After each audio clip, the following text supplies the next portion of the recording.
Oh my god, The Legend of Zelda Tears of the Kingdom is the best Nintendo game ever made, selling 10.8 million copies within the first 3 days of its release and becoming the best rated game of all time. It's 2017 and the gaming industry is going crazy. This is because Nintendo has just released The Legend of Zelda Breath of the Wild.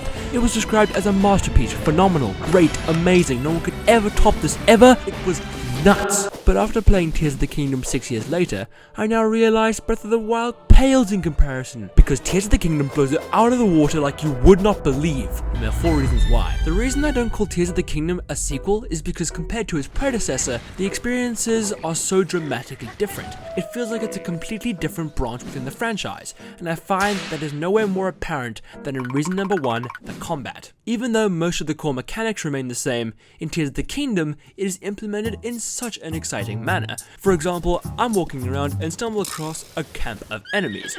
Now, I have 3 options. I can run and murder everything in sight, but risk the chance of breaking my decent weapons. I can make use of my weapons in order to spare my good weapons, or I can skip fighting entirely and blow them all up with a death cannon. There's so many different ways in which you can go about combat, and each method never feels like you're wasting anything. Depending on how you approach it, you can save your good weapons for fighting bosses, get a reward from fighting regular enemies, and it's more enjoyable. One could argue that it's bad game design because it's not mandatory to use the creative combat system, but I think the entire point of introducing different combat styles is the option to choose between them, even if people decide to use the objectively less interesting version. In Breath of the Wild, the enemies almost never drop anything useful, but when they do, it's in those stupid treasure chests that only unlock once you defeated all the enemies, which contain garbage half the time, and the enemies become so annoying to attack in creative ways, i.e. anything different than this mind-numbingly easy. Okay, that's the one exception. But now, even fighting something as simple as a bokoblin gives a genuine reward. The reason I call a bokoblin simple is because there are so many more enemies now. Let's do a little Google search, shall we? How many enemies are there in Breath of the Wild? Not too bad, 28 species. That's including all bosses, by the way. And compared to Tears of the Kingdom...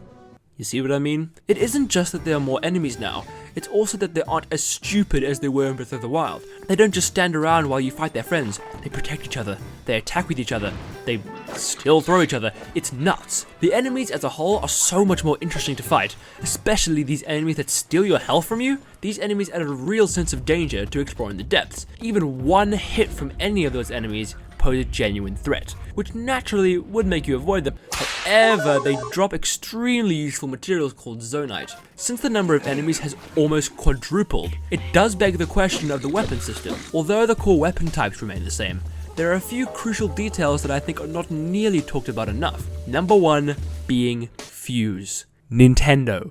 What the actual expired cinnamon toast for 829 possible fusions in the game, which come in 2 categories, fusing weapons to other weapons and fusing materials to weapons. Fusing different materials will give you more or less attack power depending on what tier of material. Fusing certain materials, more specifically gemstones, will give you special elemental effects on your weapons and shields. In Breath of the Wild, the higher the damage, the better the weapon. Simple as that. In Tears of the Kingdom, the damage gap of weapons has been significantly closed. For example, the likes of royal weapons are only slightly better to that of soldier weapons. This is because of the modifiers. In Tears of the Kingdom, modifiers are so much more important than in the likes of Breath of the Wild. They completely alter how you prioritize and value each weapon. In Breath of the Wild, it's like, ooh, yay, I get 10 more hits out of this one, or ooh, I can beat that red bokoblin to death slightly faster, or I can throw it farther? What the fuck? You're also now less incentivized to pick up the same type of high damage weapon because of these new modifiers. It feels like you're constantly carrying around an arsenal of weapons that are useful in different situations, instead of, 20 Savage Lander Crushers. You better hide your baby, or you better hide that big ass forehead. The modifiers play a crucial role in fusions as well. There are fusions that will work more effectively on certain weapon types than others. For example, having my weapons damage double when it's on low durability is insanely useful for fighting Lynels, but it's only found on Royal Guards weapons. Conversely, extra durability is exactly what I'm looking for when making a rock hammer, but that's only found on low damage wooden weapons, rendering it completely useless in combat. This combat system in general gives you such a bigger appreciation of the weapons and the materials.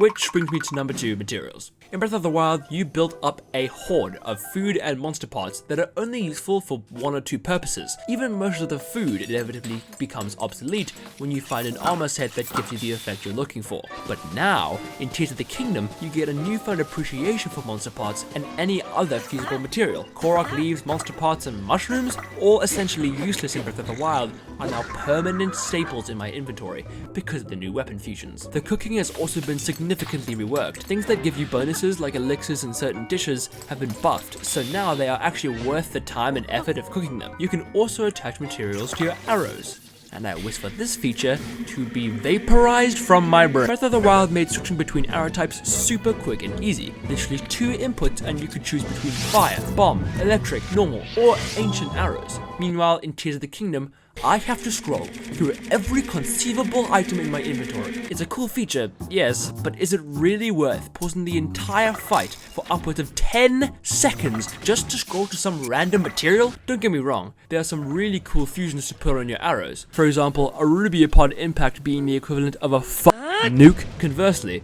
if I can fuse a Lionel horn to a sword and get 40 hits out of it, why would I ever fuse it to an arrow and get 1 hit out of it? I mean, if you're gonna waste your resources like that, you might as well give them to me. Thank you, subscribers. Even though I do still think this feature should be wiped off the face of the universe, it does help with defeating enemies, and it does overall make traversing the world a fair amount easier. Which leads me to number 3, the exploration. The biggest praise I can give to this game is that the only reason I stopped playing to make this video is because my Switch died. This game has so much content I couldn't even begin to explain it. For example, the first thing I did when I got off the starting area was to make a direct sprint towards the Great Plateau. I have played the game for over 80 hours and I still haven't gotten to the Great Plateau. Welcome to Tears of the Kingdom. I can sum up the entirety of Tears of the Kingdom exploration in one word: distraction. Any objective marker, landmark, or direction you head in will lead to something cool 100% of the time, no exceptions. Another example, Lookout Landing.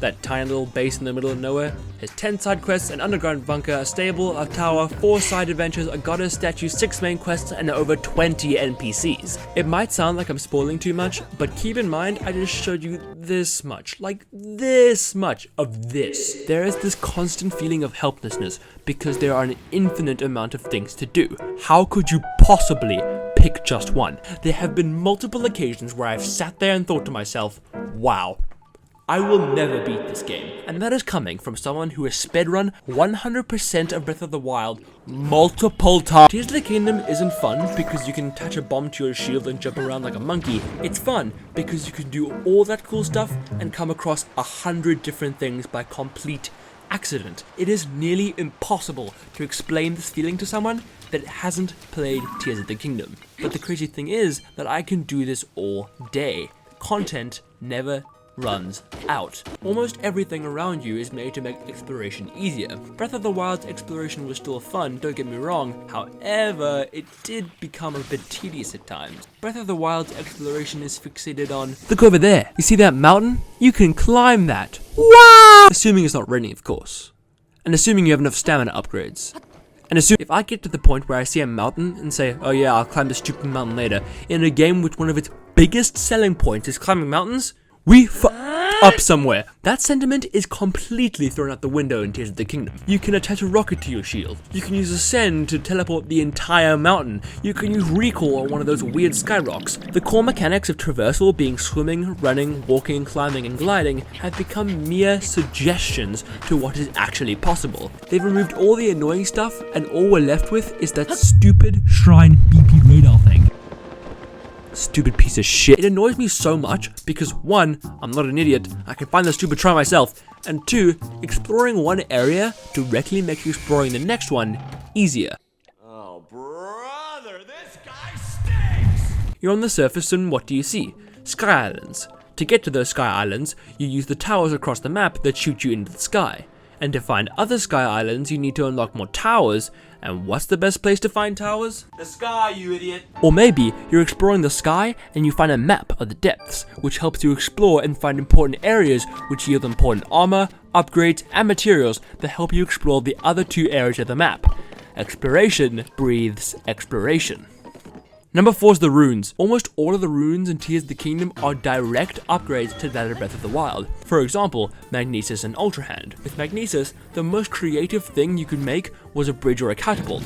But over here, someone made a walking death machine. Stop right there, criminal scum! You can take almost anything in the world, move it, and then stick it onto other things, and make absolutely anything you set your mind to. Ascend is the direct upgrade for Cryonis, in the way that they're both used for traversal. But there's one key difference between the two. One is useful outside the starting area, and the other is Cryonis. Cryonis is situational as hell outside of some shrines. The game gives you much easier options to traverse water. Bombs were replaced with bomb barrels and bomb flowers. Unless you're someone like me that has sped-run Breath of the Wild for hundreds and hundreds of hours, then Fuse is a much better upgrade. Which then leaves us with the elephant in the room. What's Stasis's replacement? Okay, goddammit, I miss stasis. Recall, like bombs, is very situational. I like the rune overall because I use it to cheese shrines when I have absolutely no idea what I'm doing, because I think that's funny, but it was so cool freezing objects and using them to fly across the map. I love that so much. Or when you go to an enemy, freeze them in time and hit them a bunch and they go psh, psh, psh, psh, psh, psh, and fly into the stratosphere. Maybe if you could rewind enemies as a sort of pure pad upgrade, I don't know. Subscribe.